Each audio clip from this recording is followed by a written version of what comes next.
Another title. The Nassau County has a higher, there's more students and there's more active music teachers in Nassau than in over half the states in the United States. Whoa.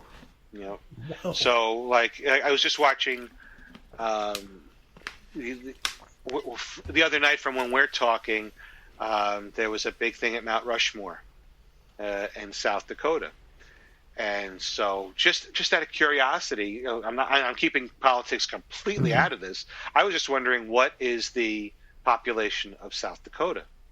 Well, it's about half the size in terms of population as Nassau County. Of the entire state. Yeah, the entire state of South Dakota is about half the size of just Nassau County. Wow.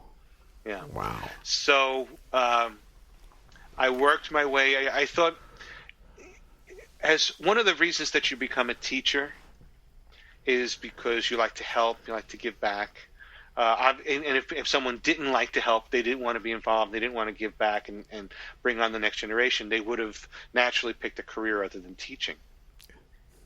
Well, Nassau Music Educators was a group of teachers who, if we volunteer our time and we put on things and put on events for students.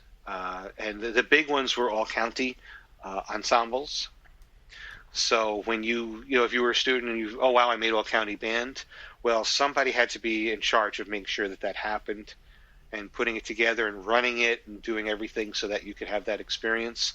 And the volunteers of Nassau Music Educators were the ones that did that. So I worked my way. I chaired several festivals, and then was finally president for years, where I got to, almost as president, really watch the entire organization and watch all of these incredible teachers give back and put in the time, do the things that they wanted to do when they were in college. That when I was a music ed major, you asked me, was being a music teacher what I thought it would be? Being involved in a professional teachers organization. I'm talking now about NMEA, which is Nassau Music Educators, the Broward County. But there's also, where I'm from, there's NISMA, which is New York State School Music Association. So there is a statewide organization of music teachers doing what they imagined they would be doing when they were in college. You know, what did you want to do in college? Well, I wanted to be part of something that got things put together for students and did good things for students. Well, as a teacher, sometimes you get bogged down in the paperwork, things we're talking about. But by being part of the professional organization, you were able to really focus in and do the things that made you want to become a music teacher in the first place. Wow. Yeah. Didn't think of it that way. That's great. Spread the influence, help out many of your musicians. It's the same with theater teachers, art teachers. It's when you get together, not only are you doing all the things I said, but being an arts teacher can sometimes be a lonely experience. You know, if you're in a school, there might be 3 or 4 first grade teachers. You know, and 3 or 4 third grade teachers. There's always a cadre. But chances are, if you're the band director, there's a real good chance you're the band director. You're the only one. So if you wanted to talk about ideas and bounce thoughts off of another teacher on what you could do to do better with your band, there's nobody in your room to do that. It's just you. Now, hopefully you're part of a district of where you can get together of music teachers from different schools in the same district so you could share ideas that way. But there isn't somebody in your building. And when you're part of a state organization or a county organization, all of a sudden it's people like you who have the same interests and who have ideas and who may have approached problems in ways that you might find helpful. So, yeah, there's a lot of good stuff there. And you're also part of the Massapequa Philharmonic Orchestra, principal trombone and president. Is that right? Yeah, I don't know how that happened. The Massapequa Philharmonic is another part of my life, very much like the Nassau Pops. This is the classical orchestra. How I was saying, the Pops concert is, smaller pieces. The Massapequa Philharmonic that's where I can play a Beethoven Fifth Symphony, or longer pieces where you're working together and you're playing more of when someone thinks of what classical orchestra concert. A serious concert, even though we don't necessarily think it's serious, but that's what a lot of people may think. The Massapequa Philharmonic is one of Long Island's finest orchestras in terms of that. I'm very proud of the music that we do. We perform in public schools. We've performed in colleges across Long Island. And it really is something. The quality of the orchestra is top notch. I'm very lucky. Is there a home base, or you just Massapequa? We rehearse. It's sure. The orchestra rehearses at a middle school in Massapequa, Berner Middle School, and most of the concerts are there as well. But we've also performed in local colleges. And we have performances scheduled for this year at local universities. It's a chance to play music and to hear music that it really does lift you up in a way that I don't know how many other things do. And look, I mean, I think any music does. If it's music that you love, if I'm sitting and I'm performing a Tchaikovsky's Sixth Symphony. It's an incredibly emotional piece. I feel drained when it's done, whether I'm listening to it or playing it. I don't want to listen to music for a while afterwards because it's really affected me. And it's incredible. And it has that power. For other people, if they're at home and they're listening to Barry White, or Billy Joel, or I'll say Chicago or Earth, Wind and Fire, which are two of my favorites. They may have that same type of physical response to that music, and it may be as important to them as I think classical music is to a lot of people. So Massapequa Philharmonic, I've been able to play with an incredible orchestra. We've got a great trombone section as part of it. Our conductor, David Bernard, is incredible, and so it's a real pleasure and an honor to be part of it. And after a couple of years, I was asked to be on the board of directors, and this year I just recently became president. So now we're looking at what we can do, especially during this current time as we're doing this discussion. We're still in the middle of COVID-19. So right now we don't have any performances that we're 100% confident will be taking place. We're hoping so. I mean, we're lucky being here in New York.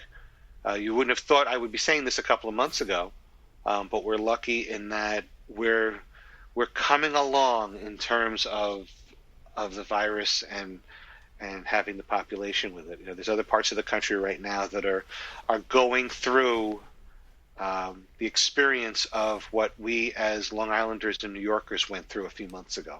Yeah, right here in Florida. So, yeah. That's what we're going through. Yeah, it breaks my heart. The arts are suffering so much from this. It really is. It's a scary thing. And, there's a lot of things that people are doing to try and hang on to those, to the idea of performances. I think if you're anywhere on social media, you see these virtual performances where everybody's in their room and they have their headphones on and they hear something that tells them when to play, and they record their part and then they send it off to a recording engineer who puts it all together, and bam, you've got a concert. And I watch that. It's wonderful, and some of them are incredible. Yeah, don't get me wrong. There was that trombone piece, I think. was it on? I think you showed me a link or something that it was about a few trombone players. Just I was like, wow, this is amazing. They were all doing their part. It was like 8 of them, 8 or 9 of them. There's a lot. Yes, right. That was put together by one of the trombonists in the orchestra, Don Winston, who is ridiculously talented. And he, in addition to being in the orchestra, he hosts a low brass concert twice a year that he puts on, and has the finest trombonists and baritone horn players or euphonium players and tubists from all over the country come in and perform for it. So since he couldn't have his concert this year, he put that performance together. So being part of it, it was a lot of fun to play, but I had no idea what it sounded like until I saw the final recording. And so, I mean, I see these virtual recordings, and like I said, they're wonderful, but we really do miss getting together, breathing together, playing the same piece of music. You know, in the same way that, you know, I watched, I think it was the cast from Hairspray. And it was through, they were all performing whatever song it was from Hairspray, and it was wonderful. Whoever put this together, it sounded great. But you watch every person; they're in their living room. Yeah, you know, and they're alone. You know, I was lucky enough. My daughter's first Broadway play, I brought her to see Hairspray. That's why it works out there. So the concept of going in a room and seeing all those actors working with each other and playing off each other and having the reactions, and you know, that's something that I know they're missing. So I can't wait until this is over and we get past it and we can, you know, get back on stage. For sure. So I'm interested in what kind of skill do you need to actually play a trombone? I think the biggest skill is desire and perseverance. As I said before, you have to be ready to be bad at something. And so learning any instrument is, you know, it's like, oh, I'm going to play this, and then they bring the horn home or the violin home, and somebody, you know, you might expect to sound like Itzhak Perlman on your violin, and maybe that's what mom and dad expect to hear, and it's screeching. But whatever we're doing, you have to understand that if I keep screeching long enough and I'm focusing on what I need to do to turn that screech into a sound, the work will make it happen. You know, it's going to happen. It's so obvious that it will. You can't help it. You know, people sometimes forget that what they were a beginner at. You know, if I would look at students, and I'd use this analogy, as I would look at someone and say, do me a favor. Okay, there's your shoelace, right? And I would say, okay, let's say I was going to untie your shoe. And I'd say, I'm not going to. That's a little strange. But if I was going to untie your shoe and I told you to tie your shoelace, you'd probably be able to tie it while looking at me and continuing our conversation. You wouldn't have to think about it at all. But when you first learned how to tie your shoelace, that was every ounce of your brain and thought power in order to think of, what do I do with these 2 strings or 2 ends of 1 string, and how do I cross them, and what's bunny ears or whatever I'm doing. It's a real learning process in order to figure out how to tie your shoelace.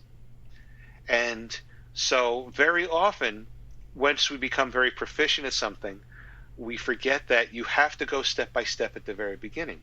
So your question was, what are the skills that you need for trombone? The first one is understanding that it's going to take a little while for me to get good at this.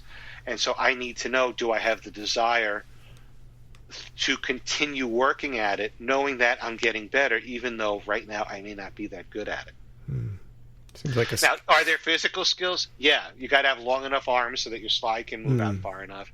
You need to be able to have the lung capacity in order to put enough air through the horn in order to get a sound out.